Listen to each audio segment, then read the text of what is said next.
Hello and welcome. You're watching Business Plus.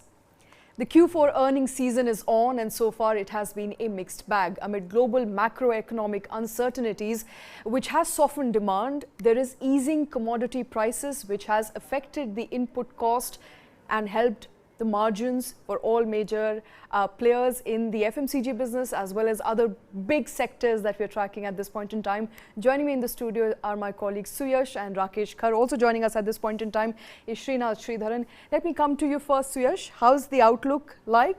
It's been a mixed bag so far for the earnings season. Yes, Shweta, as you said, earnings season has been a mixed bag. So the earnings season began with IT bellwethers, TCS and Infosys coming out with a weak set of numbers amid a banking crisis that is going on in North America and in Europe. Now, TCS said that although the demand has continued to remain strong, which is reflected by their strong order book of $10 billion, the clients have deferred major spending because of the banking crisis in the West. Now, this was also reflected from the guidance of Infosys. The company now expects a revenue growth in constant currency terms of 4 to 7%, which the analysts say is subpar. Now, Infosys has also guided for a 16% constant currency growth in FY23, which is below the figure of 15.4%. Right. So the guidance coming in clearly shows that the global weak macroeconomic environment is weighing on the IT stocks, like IT companies' performance, and discretionary spending, especially, is taking a backseat, and decision making has taken longer. Okay. Right. HCL Tech, when we are talking about the tech stocks, HCL Tech was an outperformer. It did beat estimates, but again, their European client base was a letdown for them, and in terms of revenue in constant currency growth, it contracted about by 1.4%. Okay, we will come to sector specific earnings and how corporates have performed overall, but I want to get your perspective, Rakesh, at this point in time on how corporate earnings have looked so far for you, and what are your big key takeaways? I would say I would agree with Suha that it is essentially a mixed bag. See, the big ones that have already come in Reliance, it's been very, very healthy. We are yet awaiting SBI and the BFSI pack. IT, to my mind, is on expected lines. HCL is, as he pointed out, has done better than what was expected. There are challenges globally, and when you're linking your business essentially to a global market, in that sense, you can't be insulated from that. But I was just going through the RBI's monthly report, which came out day before yesterday, I guess, and it's quite bullish. In fact, it has asked IMF to, it said that IMF could be wrong about forecast for India for the fiscal that ended just now, and also for the next fiscal. So in that sense, RBI is looking at this robustness from a perspective of great consumption story being intact, and also the fear of monsoons playing trot not being as much as expected. So in that sense, I think post-COVID, if we are really looking at a peak, it should happen in this quarter that we are looking at. There would be obviously some laggards as happens, but FMCG is doing well. HUL and Nestle has already come out. Dabur, I guess, should also give its reports. So if both rural and urban consumption is showing up in these results, I think that's a very, very positive outlook. Going forward for the next few quarters that are coming. And the IMF, of course, saying that India's growth would be approximately near 6%. 5.9. No, they lowered it twice. I think that's further. What irked RBI, and they came out with 6.2 and then 5.9. Yeah, absolutely. So RBI has asked for some errors in the forecast. That's the word they used, which is, I think, significant. That shows maybe an overestimation, but a very confident view of the Indian economy at this stage. I need to look at the data closely, and all of us need to look at in terms of this growth which is being reflected. Obviously is a consumption story, but is it also showing up in terms of expanded capacity, what I call the credit offtake? As we said in our earlier discussion, Shweta, you remember that credit offtake has taken place. It's not that companies are not picking up, but is that getting translated into what we call building capex? If capex is built, that means you're building capacity. If capacity is built, that means you're leading to a greater consumption story. So that particular fine line has yet to emerge, and once we look at all the results, SBI did pretty well last time, so that should drive the BFSI pack. IT, I think, is by and large on expected lines, and FMCG is doing well. So both rural and urban, by and large, in terms of the broad contours, are taken care of. There are obviously challenges going forward, and economy, whether in India or globally, there are challenges which are known and unknown. So we must be little, not get complacent and keep doing our good work and be at it. Not get complicit. I'll get Srinath to come in at this point in time. Srinath, the fourth quarter earnings for financial year gone by in line with expectations? I think beyond expectations. The street had kind of factored the worries about inflation and the Western market slowing down. But it has been, I think, far beyond expectations. And it is probably, I think, in some sense, RBI and others get kind of beyond feelings with beyond expectation results. But let's face it, as Rakesh said, this is Q4, so everything's fine. And monsoon, we won't know until Q2 results. So I think until then, it's nice honeymoon period. Okay. I want to go sector specific, and Suyash, I want you to come in at this point in time. IT sector, you said, began on a weaker note but met the expectations as far as the quarter ending March is concerned. Yes, so IT sector, the top two companies, Infosys and TCS, now they reported muted numbers. Okay. But the thing that we need to see from, at least from TCS, their order book continues to remain strong at $10 billion, which is ahead of their estimates. Now there are some problems with the banking sector in Europe and North America, which has deferred the client spending overall. But going forward, Q1 typically is a weak quarter for the IT companies, but since the demand is there, and we also need to understand that these companies are involved in the business of enterprise tech, which has been growing constantly over the years. So the outlook remains. Let me ask you, have you looked at these companies, the IT pack to begin with? Have they been able to expand their portfolio over the years? There's a certain trajectory, there's a certain comfort zone that they live in. The challenge for Indian IT companies is that they get, there's a certain volume of business which is coming. They're building on that. But building also means going beyond the comfort zone. Is that happening? Is that also one of the reasons that we're not really kept pace? And the second piece is competition from emerging pack, which is also right at our back. Yes, Rakesh, very good point. One of the things that they have been focusing on, especially the bigger ones, TCS and Infosys, is consolidating their client base. And over the last 2 to 3 years, that's what we have been seeing from them. But now, since the banking crisis, and even if we talk about the banking crisis, their client base is at least composed of bigger players. Like they are not someone who you expect to, like go under in the next. So there are not much impact from the banking sector which we may see, but the order book continues to remain strong and it has been growing year on year. And even the guidance of the order book continues to remain strong, and the numbers are also ahead of their expectations. Okay. Let's also get Srinath to comment on that. Srinath, the order book remains strong and the banking crisis abroad, offshores, has not really hit India. Would you agree with that? I would agree with that. I mean, Indian financial system, especially the banking system, is far more resilient. And I don't think the fears or undue fears about Silicon Valley Bank and others should be even there. I think I would fear the three letters IMO. For me, inflation is something that I will keep watching out for. Interest rate is something that we need to keep watching out for. Monsoon and oil prices. I mean, that's the IMO I keep talking about, in my opinion. This would, I think, going forward, be not only the worry for Indian domestic market, but also overseas market. If you're an IT company today and if you have high inflation in the US, your client base are going to push for lower prices, which means it's going to have lower margins for you. And I think that's a concept which will trickle down quickly. And also a lot of our weightage on our public markets is on IT and banking, and that's the obvious worry on the index, total index.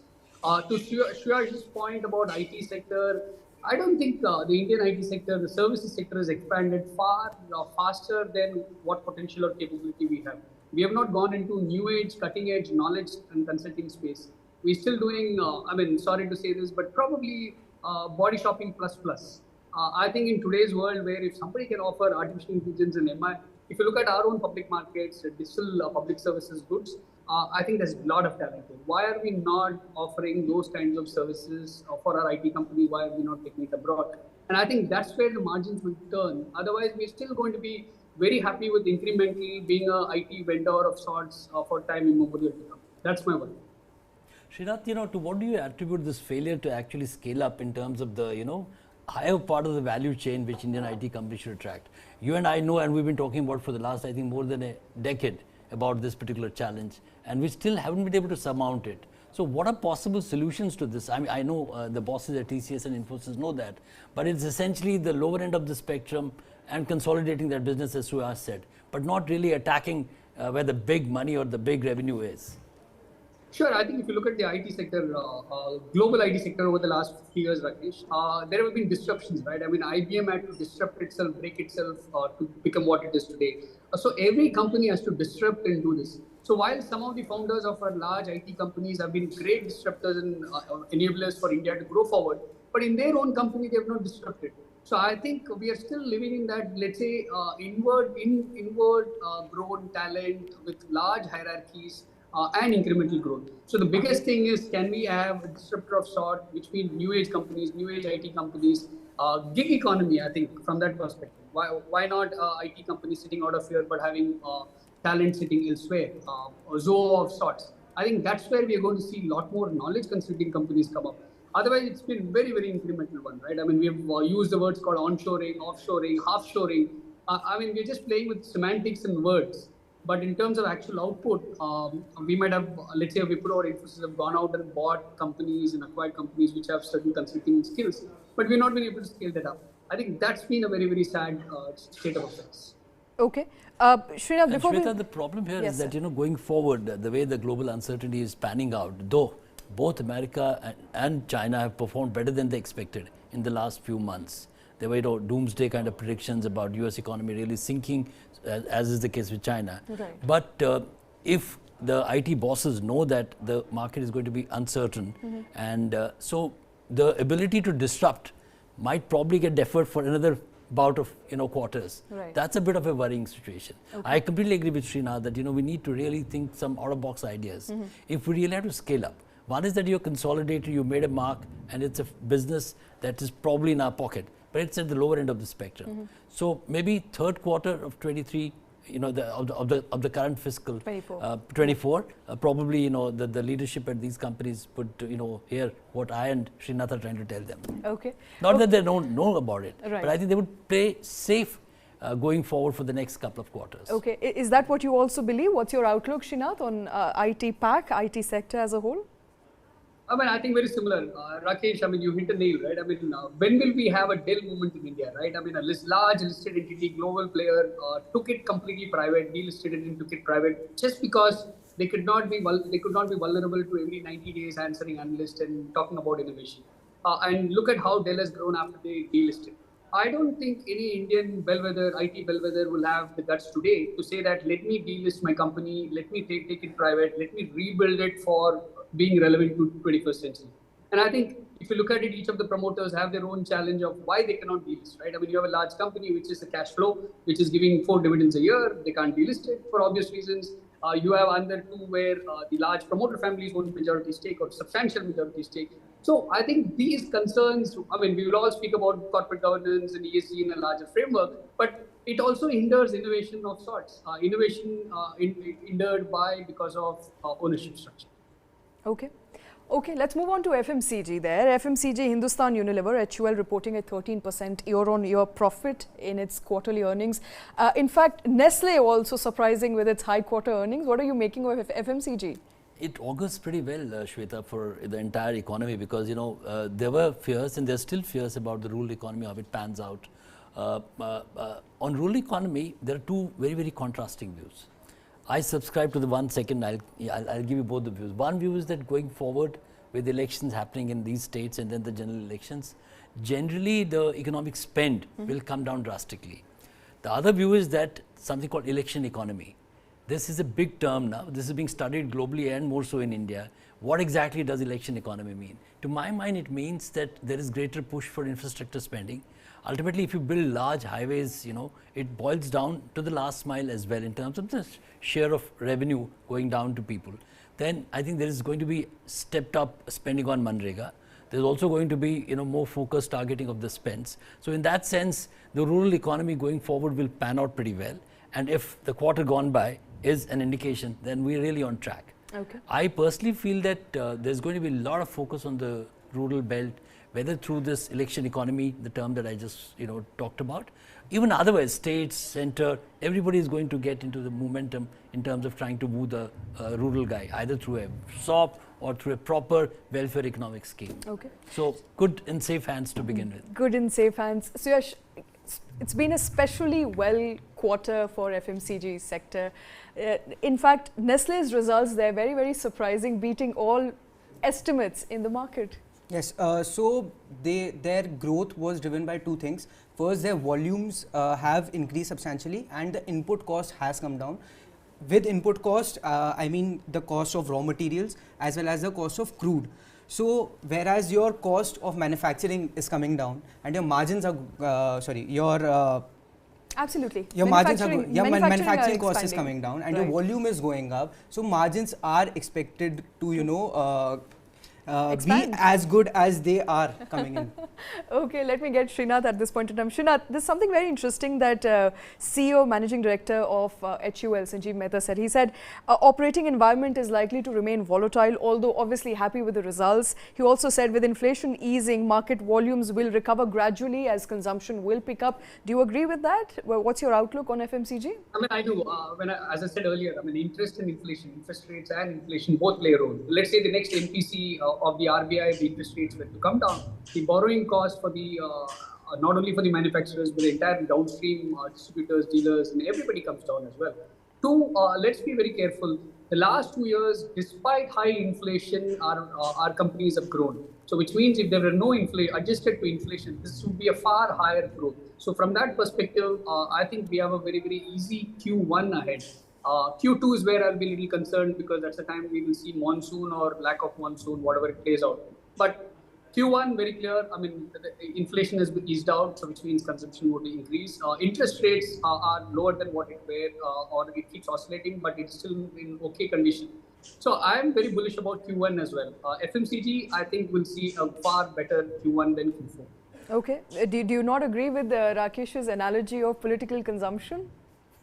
Political consumption, I mean, let's face it. I mean, if that were the case, I mean, I think the market should have already or should have factored in, saying that the next probably 10 months until the national elections, the ABC funding, as we call it, right? Alcohol, biryani, and cash economy, the election economy, I mean, should propel the overall indices. But I think markets will factor it in very carefully. But more importantly, I'm very bullish on the structural, I think, the strength of rural markets, rural consumption markets. We are underestimating it very, very grossly. No, Shweta, in fact, I also am concerned about, monsoon, how it plays out. But RBI in its report, not that RBI is the gospel truth, but, they would have done some homework better than mine and Srinath's, I guess. So, in that sense, they're saying that we have studied the monsoon threat. I mean, but by and large, I don't remember the exact sentence. They're saying whatever damage of this unseasonal rains has happened, it's by and large contained. And they're saying that we need to watch out, but not be unduly concerned. Okay. So let's hope that monsoon, is friendly. Because there's still talks of whether there's going to be an El Nino or not. Absolutely. So they mentioned this term, but they're not red flagging it. Okay. When you red flag something, that means, this is really a gray area. There's the word used, containment. So if containment is there and the general, there's a pent-up demand which is showing up and the aspiration level for Dil Mange More in rural India as much in urban India, that should fuel the growth levels. Okay. Let's move on to BFSI here. How's the BFSI sector done so far? Suyash. So, Shweta, the banking sector has so far, so HDFC Bank and ICICI Bank have come out with their results and they have reported good set of numbers. Now, their healthy earnings were driven by a steady rise in net interest income for them, and also the asset quality for the sector is also improving, and along with that, since the interest rates are expected to go down, so their earnings could pick up. Okay. Earnings could pick up. Does that also mean that the banking crisis in the US hasn't really hit Indian shores? And why is Indian banking system so resilient? We keep talking about resilience of Indian banking system, but I want to understand at a fundamental level what keeps us, insulated from what's happening abroad. There's no definite one-liner answer to it. I think the answer is in our inherent democracy. There's no single institution which guides them, rightly or wrongly. So there are checks and balances. If you have a truant ATM, you go to Twitter and the entire banking system gets into trouble. Though we have also cases of ATM machines itself being looted. So that's another story in urban India. Okay. But when it comes to regulation, I think we have an appetite to put red flag it, if I can use that phrase again. So in that sense, the finance ministry, the RBI, and there is a cross-sectional approach to see that our system remains robust. And we have by and large also worked assiduously to try and clean our NPAs. That's one thing that has happened. Second, also, as we were discussing in our edit meeting, the Indian banking system is not like the foreign banks, SVB being a case, focused. The portfolio is far largely diversified than being invested in one particular sector, which could go haywire. Okay. So in that sense, but nobody has exactly the right answer. How is Indian banking robust and how long it will play robust? Okay, well, we hope it remains robust. I want to get at Srinath's perspective. Srinath, not just that the banking sector overall has performed well, but I think what augurs really well for me personally is that banks' deposits have also stood at 11.8 lakh crore, which sees a growth of 10.9% year on year. This comes at a time when many financial institutions in the US are witnessing a bank run. So there's still trust in the Indian banks.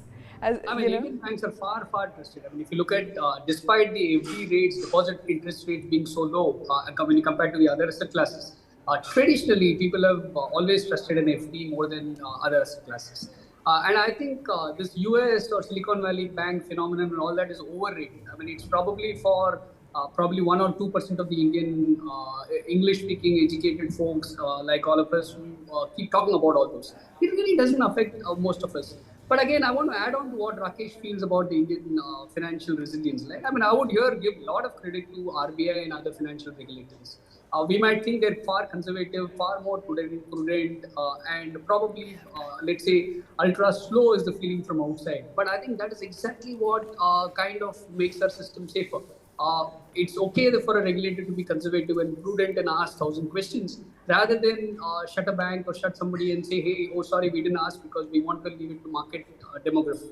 So I think that is a big comfort. And earlier, I'm sure the markets would have heard the RBI governor today in his opening address for the RBI's first global conference on financial resilience.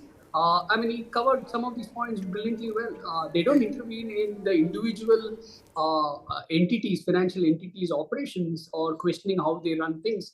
But of late, they've started asking even the structural nature of business models of the registered entities. I think that's to ensure that none of those SVBs can ever happen in India.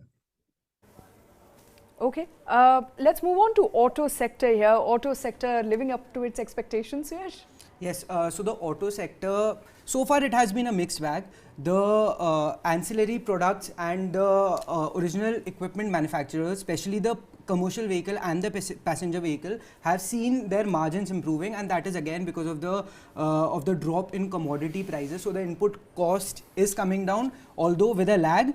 Now EBITDA margins have also expanded for commercial vehicle segments on a quarter-on-quarter basis and on a year-on-year basis. And Maruti even said, like, Maruti's annual turnover for the first time crossed 1 lakh crore mark, right? And this was primarily driven by the new products and the product refreshers that they brought in. And so the utility segment has been seeing a good response. Now, on the other hand, the two-wheeler segment is expected to report a flat growth because of the pain in the rural economy and because of the lower exports. And this was also evident from the report card of Bajaj Autos, which reported a 2% decline in its net profit, and the total sales also fell in double digits, 12% year on year. Right. So and also the shipments of three-wheelers have tumbled now 40% because of the weakness in the overseas market. Okay. We were discussing this morning trends in three-wheelers and two-wheelers. While two-wheelers, as Yash said, is going to be muted, three-wheelers is a segment that's propping up like anything. Yeah. So first, there are three clear strands in the auto market. The upwardly mobile audience looks at the passenger cars, right, which are doing pretty well. They could have done better had the chip shortage not been there. He mentioned Maruti. Tata Motors also is 1 lakh crore turnover, right, largely on the global revenue it gets. So two Indian companies in the pack, which is significant. And going forward, I think they're only on the growth path. India's passenger car market is extremely competitive. Maruti, Tata's, Hyundai is driving, and now Mahindra also. two-wheelers, as you mentioned, is a bit of a laggard, both motorcycles and two-wheelers. But the big thing is happening, which is unfortunately not all that organized or regulated in that sense, is the three-wheeler in the EV market. I don't know who is looking at those numbers, but if you see urban transportation from say a metro station, to the next destination, you will see an omnibus of these three-wheelers who are creating a new mobility syndrome, right. and they're supposed to be fuel efficient. How safe they are in terms of their tracking, I don't know, because I don't know who is looking at that as a safety measure. Okay. But that's a new era that's happening, and you would notice that this is adding to the overall urban transportation kitty. And I don't know, Shriyas might correct me, on urban commercial vehicles, on the domestic commercial vehicles, I think there would be an uptick. If overall economy is showing up and there is manufacturing, there is consumption, transportation is a key piece, and railways doesn't get the majority of the share. It is facing competition from. So I think commercial transport would also be doing pretty well. I don't have the numbers. Shriyas, any numbers? Also, with the interest rates coming down, the cost of finance for those vehicles, financing will also come down. Okay. Absolutely. And three-wheelers specifically, because they ease mobility for people living at least in tier 2, tier 3 cities a lot. Do you have any numbers as to what sales are looking like for three-wheelers? So I have export numbers right in front of me, and exports have declined 40% in the three-wheeler segment, and also in the two-wheeler segment. So exports have been dropping for the segment. Okay. So we wouldn't be surprised there, because course. I mean, we're not the best two-wheeler making in the world, but we had made some headroads in the emerging economies. But with the slowdown, I guess they're looking somewhere else. Okay. Or maybe looking inwards. Okay. Srinath, what's your take on how auto sector has done in the financial year gone by? Do you think supply chains are now getting back on track with auto numbers looking good? So the year that went by was fantastic on two counts. Despite the semiconductor shortage, people were willing to wait for longer times to get delivery of their cars, vehicles, whatever. But going forward, the next 2 years mark, I have little concerns. One, primarily from the fact that if you actually look at per kilometer of available urban space, as we rapidly urbanize, our cities get more crowded, the roads are getting smaller because there are no free space. How many more cars or vehicles, four-wheelers, would be able to add? And that's a question mark. Two, public transportation. If you look at the government policy, we have been building highways and metros and multimodal transport systems across most of our urban cities. And give it under 2-3 years, do we really need private passenger vehicles to ferry people along? That's a question mark, which is actually questioning the hypothesis that almost everybody says, as GDP per capita increases, we will also go the US-UK route where everybody will have a car. Yes, probably everybody will have a car, but where will they park? At least the top 10 cities are going to have that challenge. So which is where, if I were to own an auto stock, probably for the next 1 year, but then I will be wondering why. Okay. All right. I think Wipro numbers are out at this point in time, and since we're still discussing and talking about how top sectors have performed, I think Suyash can come in there. So Shweta, from what I'm seeing, Wipro has reported a 0.4% year-on-year jump in net consolidated profits, coming in at 3,074 crore. Now the consolidated revenue for the company for the quarter is up 11.17%, and the company is saying that the order book has been strong again, which was the point. TCS and Infosys reporting good numbers on the order deal book. Now their IT services business, including India state-run enterprises segment, is in the range of $2,753 million, the revenue coming in from there. So all in all, seems, on a first glance at least, it seems like the numbers are good. Okay, numbers are stacking up well. Srinath, gentlemen, thanks very much for joining in with your inputs on that very important story. We're going to shift focus for now. The financial year ongoing, 2023, in fact, was a significant year. It continues to be a significant year for Maruti Suzuki, India's largest car maker, that reported a rebound in its net profit for the financial year ending March 2023 after 4 consecutive years of decline. The automaker's net profit surged to a record high of 8,000 plus crore, and despite facing headwinds For chip constraints, financial year 23 wholesale volumes touched a peak of 19.6 lakh units. In the fourth quarter specifically, the result for which was announced recently, Maruti Suzuki reported a consolidated net profit of 2,671 crores, up 42% year-on-year compared to 1,876 crores in the corresponding period previous year. Now, despite the shortage, as I said, of electronic components, the company recorded its highest ever annual sales volume. The annual turnover of the company surpassed 1 lakh crore mark. That's a big number coming in there for Maruti. Augurs well, Rakesh? Brilliant. Maruti is a great success story. I may be a little biased. I've been covering this company since early 90s. But every time I look at this company, this is an amazing success, written all over it. For everyone's interest, it's important to point out today, not many people may know that Maruti is not Indian owned. It's a majority Japanese owned company, but who cares? It creates world-class products. It has a robust export pipeline. And herein lies a great message for Make in India program, that it doesn't matter what the ownership is. So long as they're made in India, and Maruti is a great classic example, case study for all of us as policy managers, as media students to look at and learn from. And the problem is that we don't be able to replicate You this. can't call yourself a media student, sir. We are media students. We're all students in life. Okay. And I'm saying particularly in the context of one gentleman called Mr. R.C. Bhargav. Okay. Maruti, holds three very important lessons to me. When I said this Make in India story, it doesn't matter who the owner is, so long as it's made in India, it has the Indian capability, it has got the Indian human resource, it's got the Indian engineering, and it has the Indian ecosystem talking about a success story. Okay. And the other one big takeaway for corporate India, not only India and globally, is that, this gentleman R.C. Bhargav, who is the non-executive chairman today, he's been with the company since 90s. Interesting to note that he was a bureaucrat, civil servant who quit his service early, 60s and then joined public sector. He was earlier with BHEL. And another top bureaucrat, V. Krishnamurthy, who quit service and joined Maruti as the first chairman, he brought him into Maruti. Now he's, I think, 82 or 83, and he is still running the company, though he says, I'm a retired man, but his imprint is visible on the company every day. You go to the media, you go to the company boardroom, he's there. So is it the individual or the institution? This huge debate in corporate India, corporate world, who makes institutions? Okay. So in this case, again, it's interesting. Has he built the institution? Has the institution built Mr. Bhargav? Okay. Let's get in Karthik. Karthik and his Hi, opinion. Shweta. Karthik Hi, Malhotra Rakesh. joining us. Hi. Good to be here. Institution or individuals? Institution or individual? See, it's a large company, right? And I think it's very difficult to attribute the success of a large company to one individual. And I think that is something that goes across the world, across companies, across institutions, across nations, right? So I believe, R.C. Bhargav was definitely the right man for the job. He was at the right place.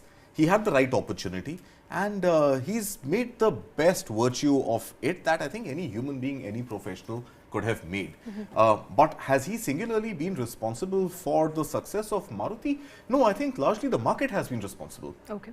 If India was not growing at the pace that it grew at, if India did not have the kind of buying power or the aspiration to own four-wheelers, if competition had come in earlier, it came much later in the late 1990s.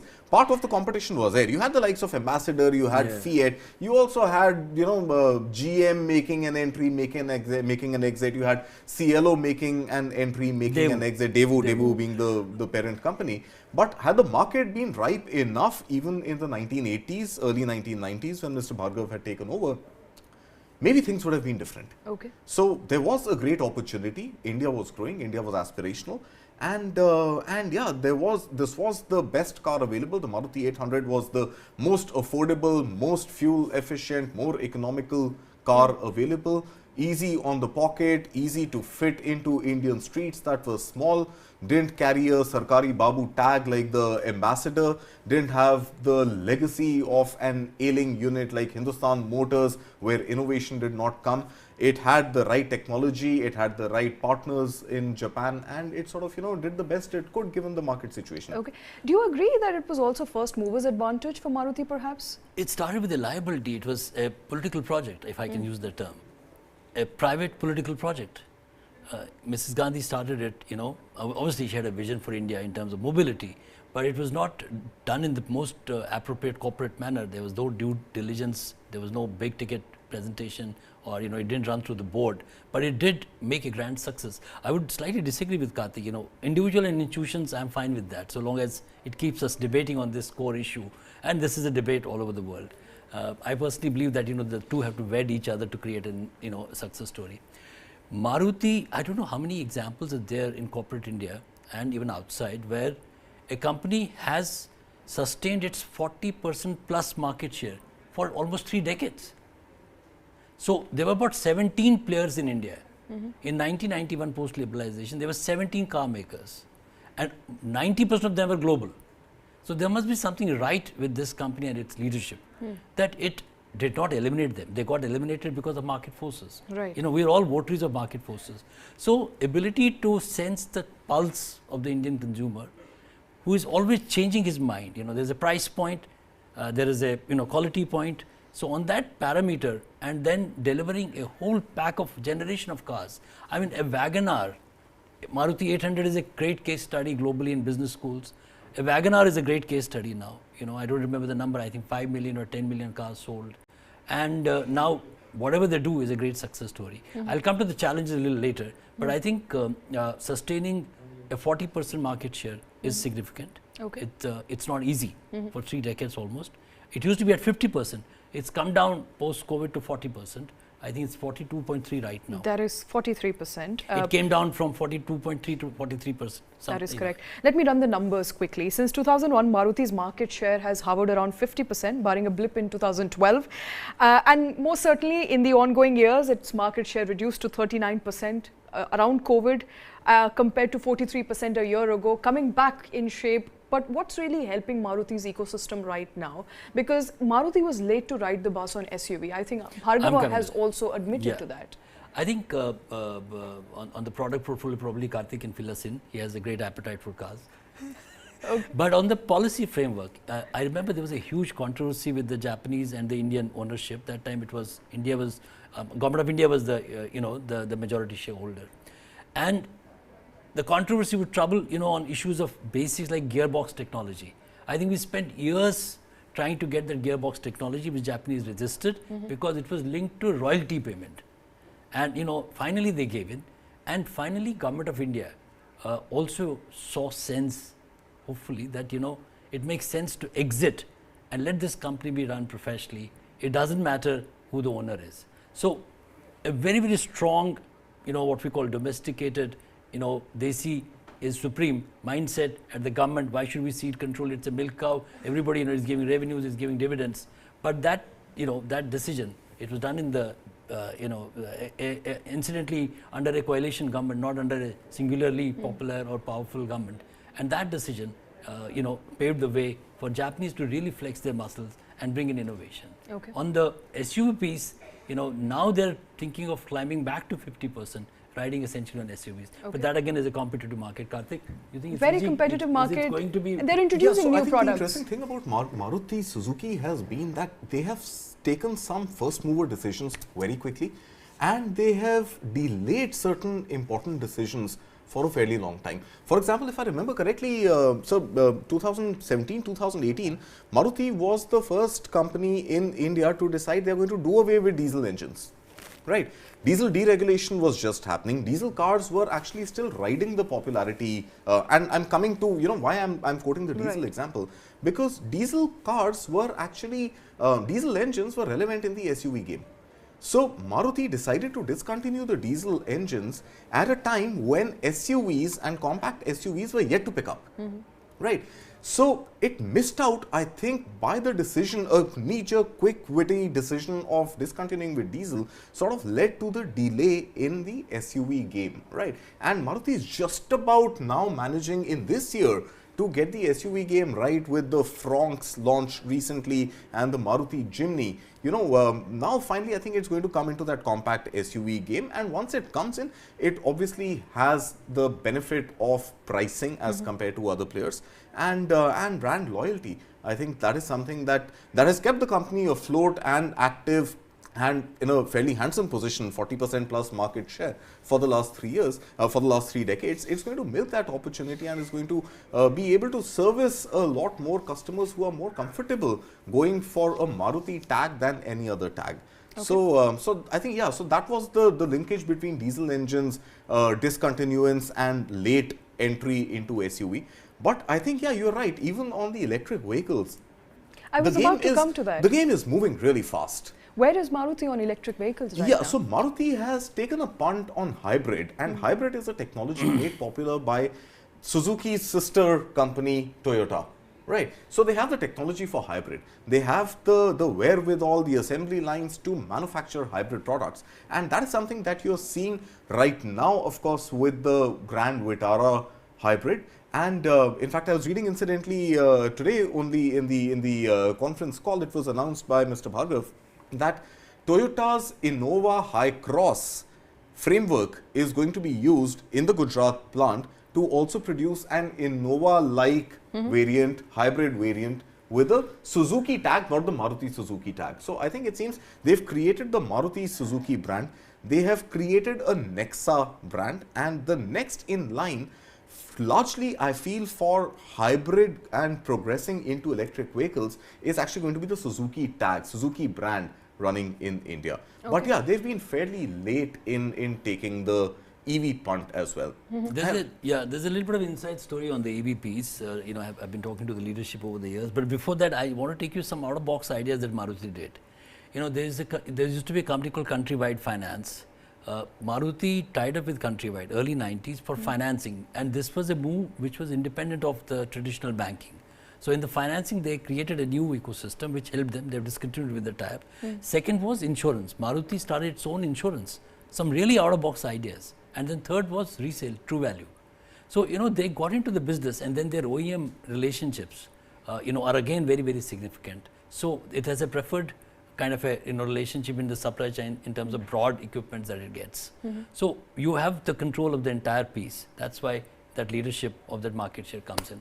On the EV piece, you know, Mr. Bhargav has gone on record and he's told me also that they're not particularly happy with the way Government of India is going about the EV, you know, landscape. Okay. The view is that why should we only favor, I mean, the idea to transmit from fossil fuel to an energy efficient fuel is welcome. But is EV the only route? According to Maruti and Mr. Bhargav, that is not the only route. And he's right, because what has happened both at the state level and at the center level, in terms of incentives to the individual, the buyer, and in terms of the incentive to the manufacturer, there is a certain skew towards EV. So hybrid has suffered, blends with ethanols have suffered. In fact, they have not at all come CNG up. has suffered. CNG has suffered. So in that sense, now they've gone into this relationship with Toyota, which is their partner globally, to set up this EV plant. But it's a hesitant kind of a decision. They will probably suffer in the short run because of the EV missing. But I think there's a conscious decision to push hybrids. And hybrids is something that I think people are just about realizing the value proposition in. But so do you really agree with Mr. Bhargav's hypothesis there? Isn't EV actually the only way forward? And not just from a fossil fuel dependence perspective, but also India's current account deficit. I mean, we are a great importer, one of the largest importers of oil. We have no reserves of our own, we only have refineries. And once a large chunk of the mobility ecosystem moves to electric vehicles, even though the environmental sort of, you know, climate goals be considered that you know, electric vehicles will run on the same charging infrastructures, which will be powered by thermal power plants. Absolutely. But we have enough supply of coal. We don't have enough supply of you know, of petroleum. No, we also import coal for usage because Sure. you know, Indian coal is not good enough to be used finally. It has to be blended. Right. So in that sense, Mr. Bhargav's argument on No, record. so my point is, if not EV, then what? No, the hybrids, and then you have to explore new ideas. See, what has happened is that in our haste to meet our targets, which is good in terms of the vision, but we have not explored any other you know, perspective. I don't have the solution. But when you do text No, does Mr. Bhargav have a solution? No, because he's talking about hybrids and he's talking about blends. Okay. So one has to study that at length, because his view is that when you go into large scale EVs, you need dependence on charging. Charging means another pressure on power, you know, Right. output. Right. And power is dependent on coal. So I, you know, grudgingly have to grant this point, because he's saying that अभी तो बहुत थोड़ा EV है, जब बहुत बढ़ जाएगा आपको जगह-जगह पे स्टेशन लगाने पड़ेंगे, and those stations are going to be powered by the fossil fuel. Right. So in that sense, it's a bit of a challenge, but they will suffer on account of having missed the EV bus, because today EV is the flavor. That's right. I mean, you can't run away. And not just in India, globally. No, Everybody globally EV is the doing flavor. EVs, right? Including a Tesla. But I think they're willing to wait till their own thing comes up, because it's also supported by the supply chain of the batteries. So Right. if it's an integrated unit, they'll be in a better position than other players who are, so to say, depending on battery makers. Okay. Right. Battery is another debate. Batteries, but there are a couple of more challenges to my mind to Maruti. We've done all the big story for Right. Maruti. We're not working in their PR team. It's a great story, so we must celebrate. It's an Indian story, Right. and we should be proud It's of not it. a story of Maruti, it's a story of India. Absolutely, Okay. you put it very rightly. Mr. Bhargav is going to be very happy with that. He's going to say, no. Now the challenge is that one is this EV being late on that. Second is that if you look at the numbers, the largest bread and butter, as we call it, the basic menu, is the small cars. Maruti, first of all, Indians are not buying any longer in large numbers the smaller cars. That is correct. They are all jumping to the SUVs. They'll wait, maybe get a little more loan, and have a fancy for SUVs. In that sense, if that trend continues, Shweta, that is their bulk of production today. What do they do with that? So last year and the previous year, that has suffered a huge dent. They were quiet about it, and not many in media writing it. They don't have the attention and the time to do it.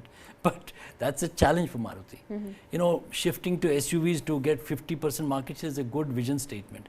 But what about this Mota, bread and butter chunk, where the 800, they've discontinued 800. Yeah, because And the third, my estimates, and correct me if I'm wrong, of the total passenger vehicle sales last year, approximately 50% was SUVs.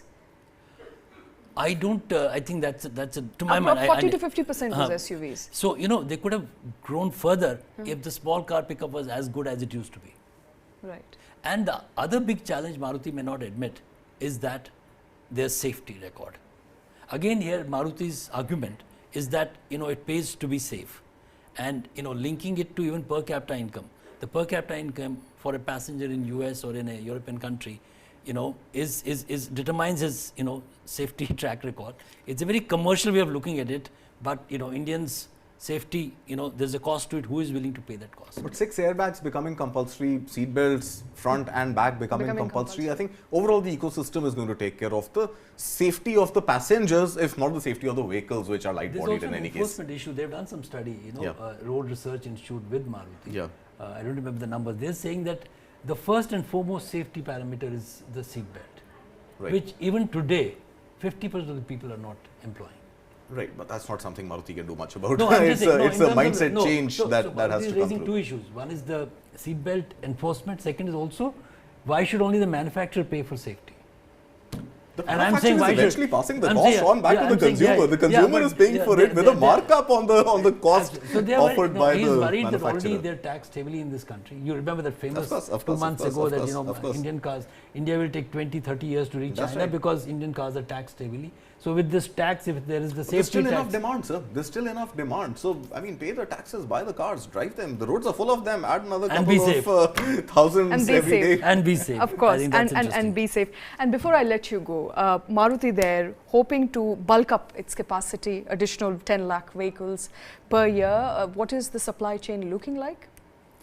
The plant, I don't know when it will come. It's an announcement, and there's been a lag of about 3 to 5 years. Whenever a new plant is announced, it takes that much time. Okay. But any announcement on expansion capacity by Maruti, the entire ecosystem is going to just jump in. Main bhi hoon. Please consider me. Please count me in. Okay. So Okay. I don't see that as a challenge. Okay, don't see as a challenge. That's the story of Maruti coming in there. Maruti clocking wonderful 1 lakh crore mark. When you talk about the annual turnover, looking bright for Maruti and the entire auto sector as a whole. We will continue tracking all the important stories coming in there from auto sector and every possible big sector as a whole. Thanks very much for watching.